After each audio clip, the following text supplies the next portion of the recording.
Welcome to the G1 Deposition Accessory tutorial. This is Yurian. He is going to show you how to make a sample with the Diffusion accessory. Mount Deposition accessory to G1 outlet.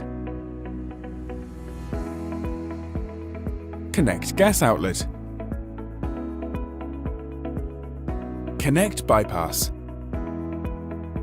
Caution: perform leak test before use.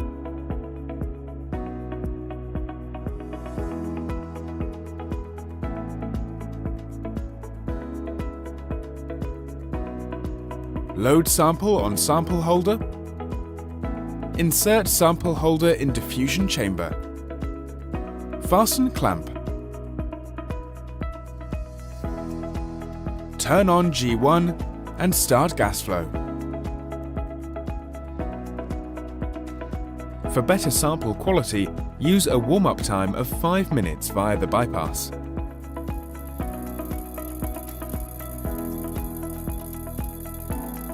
Start deposition. Tune coverage by altering deposition time and gas flow rate. Stop sparking. Caution: flush the system by flowing clean gas for 3 minutes. Unload sample from deposition chamber. Now you are ready to analyze the samples.